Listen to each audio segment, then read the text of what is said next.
모르는 문제를 아는 문제로 바꾸기 네 번째 동영상입니다. 제가 이 주제로 지금 계속 설명을 하고 있고, 이 이야기는 모든 책에는 다 나오지만 어떤 책에도 없는 이야기예요. 아는 사람은 다 알지만 모르는 사람은 아무도 모르는 이야기입니다. 굉장히 모순된 표현 같지만 실제로 그래요. 이제는 무슨 얘기를 하려고 하냐면 2차 방정식을 얘기하려고 그래요.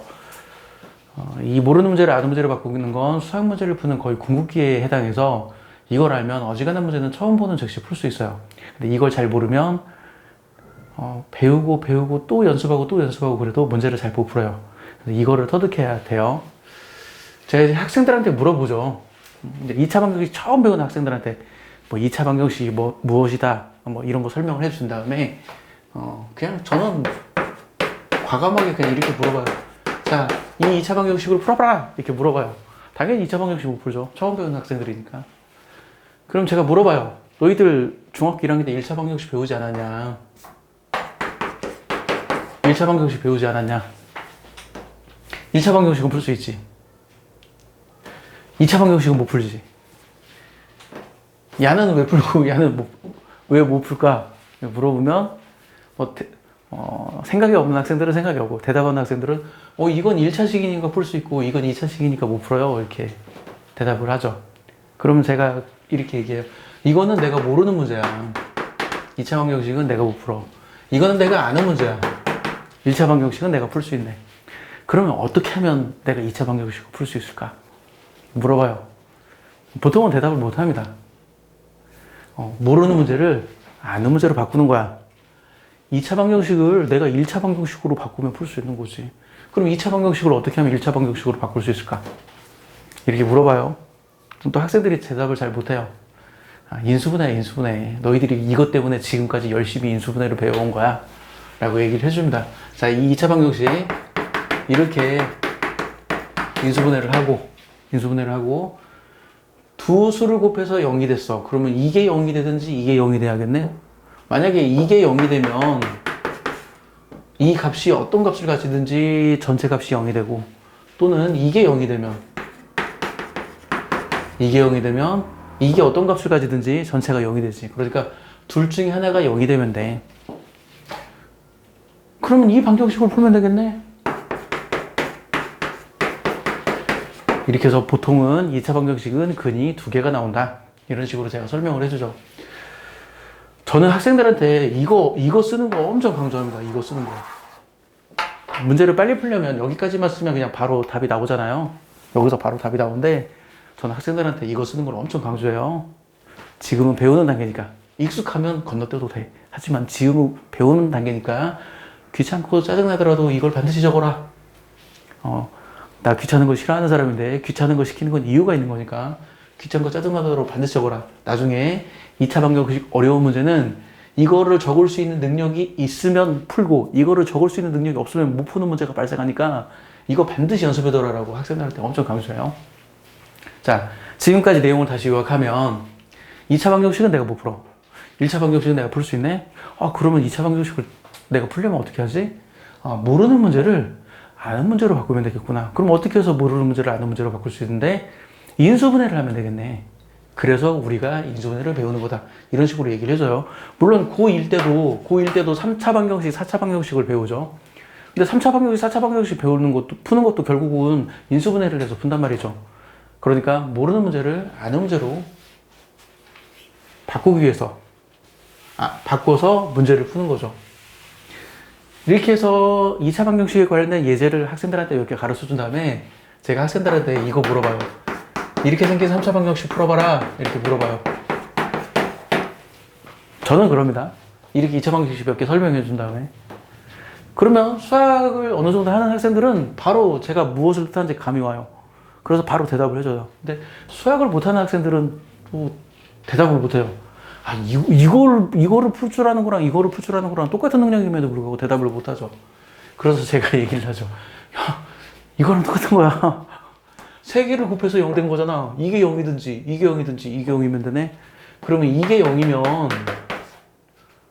이 값이 얼마가 되든지 전체가 0 나오는 거고, 또는 이게 0이면 이 두 값이 얼마이든지 전체가 0 나오는 거고, 또는 이게 0이면 이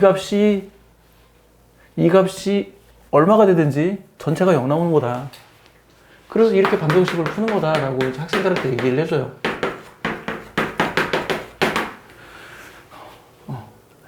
내가 너희들한테 인수분해를 하라는 게 아니지 않냐. 3차식 인수분해하는 건 고등학교 때 배워. 하지만 나는 이미 인수분해를 해서 제시해줬어.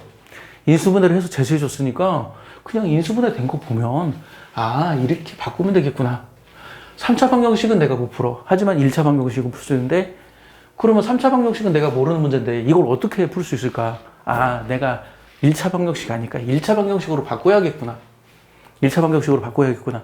그리고 1차 방정식으로 바꾸면 이제 아는 문제로 바뀌니까 이렇게 되는 거지. 이렇게 된다. 얘기를 해줘요. 제가 학생들한테. 그리고 다이어그램을 그려주죠. 다이어그램. 2차 방정식이나 3차 방정식. 2차 방정식이나 3차 방정식, 4차 방정식은 인수분해를 통해서 1차 방정식으로 바꾼다. 2차 방정식은 인수분해를 하면 1차 방정식 2개가 나오고, 3차 방정식은 인수분해를 하면 1차 방정식이 3개 나온다. 그러니까 인수분해를 배우는 이유가 모르는 문제를 아는 문제로 바꾸기 위해서 우리 인수분해를 배우는 거야.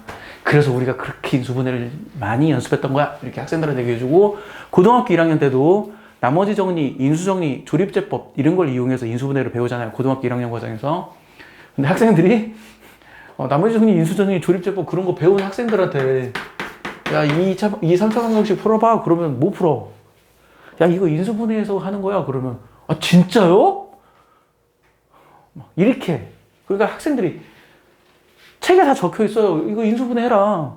이거 안 적혀 있는 책이 어디 있어? 그런데 왜 인수분해 하는지는 안 적어 놨어. 모르는 문제를 아는 문제로 바꾸기 위해서 인수분해 하는 거야.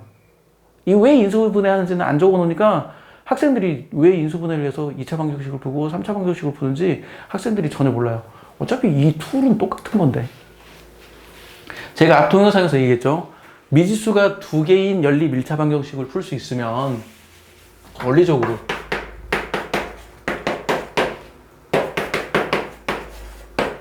미지수가 2개인 연립 1차 방정식을 풀 수 있으면 원리적으로 미지수가 3개인 2차 방정식도 연립 1차 방정식도 풀 수 있어요. 미지수가 3개인 연립 1차 방정식도 풀 수 있어요. 이렇게. 어차피 똑같으니까. 미지수가 2개인 1차 방정식 소거하면 되지. 소거. 한 문자 소거하면 내가 1차 방정식으로 만들 수 있어. 미지수가 3개인 1차 방정식 한 문자 소거하면 되지. 한 문자 소거하면 미지수가 2개인 1차 방정식으로 만들 수 있어. 그러니까 비유로 제가 하는 얘기예요. 이거는 2자리 곱셈이다. 24 곱하기 47. 이건 2자리 곱셈이고 이건 3자리 곱셈이다. 원리는 똑같아요. 2차 방정식을 인수분해해서 푸나 3차 방정식을 인수분해해서 푸나 원리는 똑같아요. 비유를 말하면 이게 2차 방정식에 해당하고 이게 3차 방정식에 해당해요. 물론 3차식을 인수분해하는 건 2차식 인수분해하는 것보다 어렵기 때문에 고등학교 1학년 과정에서 따로 배우지만 원리적으로는 1차 방정식 제외하고 2차 방정식이든 3차 방정식이든 4차 방정식이든 5차 방정식이든 인수분해만 할 수 있으면 다 풀 수 있어요. 이런 기본적인 개념을 가지고 있는 상태에서 2차 방정식을 어떻게 풀어야 할지를 연습을 해야 하는데 학생들은 이런 연습이 이런 생각을 잘 안 해요. 그냥 시킨 대로만 배워. 이런 근본적인 원리. 이게 모르는 문제를 아는 문제로 바꿔서 푸는 거야. 이런 근본적인 원리를 알아야 하는데 이거를 모르고 나도 이걸 누구에게 배우지 않았어요. 책에 안 적혀 있었고 나도 이걸 사람에게 배우지 않았어요. 내가 스스로 깨달은 거야. 그리고 학생들한테 제가 이걸 엄청 강조하죠. 모르는 문제를 아는 문제로 바꾸는 능력은 굉장히 중요한 능력이다. 그리고 2차 방정식 이렇게 연습을 한 다음에 그다음에 스토리는 전체적으로 똑같아요. 1차 방정식도 맨 처음에 이렇게 생긴 1차 방정식을 풀어라 라고 가르쳐 준 다음에 그 다음에 이렇게 생긴 1차 방정식을 풀어라 라고 설명하잖아요. 이런 거. 이렇게 생긴 1차 방정식으로 풀어라. 양변에 이거는 내가 모르는 문제, 이건 아는 문제. 그럼 양변에 사곱하면 되겠네. 그래서 모르는 문제를 모르는 문제를 아는 문제로 바꿔서 푸는 거죠. 이건 내가 모르는 문제. 양변에 4를 곱해서 내가 풀 수 있는 문제로 바꿨어. 이거랑 똑같이 2차 방정식에서도 맨 처음에는 이렇게 생긴 2차 방정식 문제를 다뤘다면 나중에는 이렇게 생긴 2차 방정식 문제를 다루게 되죠. 이렇게 생긴 2차 방정식 문제를 다루게 되죠. 이거 나 인수분해 못하는데? 괜찮아. 양변에 2 곱하면 돼. 양변에 2를 곱하면 인수분해를 할 수 있는 형태가 돼. 양변에 2 곱하면 인수분해를 할 수 있는 형태가 되어서 두 수를 곱해서 0이 되면 하나가 0이 되든지 또는 다른 하나가 0이 돼야 하고, 그래서 2차 방정식은 인수분해를 통해서 1차 방정식이 2개로 바뀌고 이 각각의 1차 방정식을 풀어주면 된다. 이런 식으로 강조하죠. 이게 나 학생들이 2차 방정식 풀으라고 그러면 그러니까 내 입장에서는 이 1차 방정식 배운 사람은 이거는 그냥 보자마자 풀어야 돼. 아무런 고민은 안 해야 돼요. 근데 정말 많은 학생들이 이거 딱 보면 저 선생님 저 이거 안 배웠는데요? 저 이거 할 줄 몰라요. 이렇게 돼요. 그냥 손을 놔버려.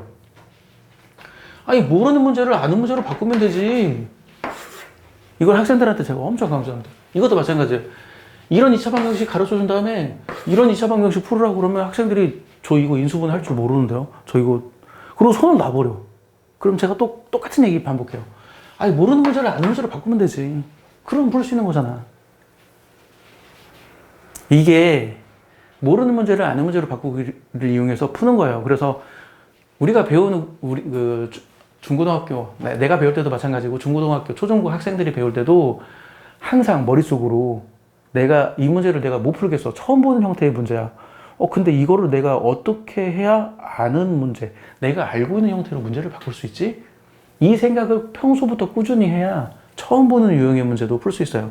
근데 평소에 이 생각을 안 하면 처음 보는 유형의 문제는 못 풉니다.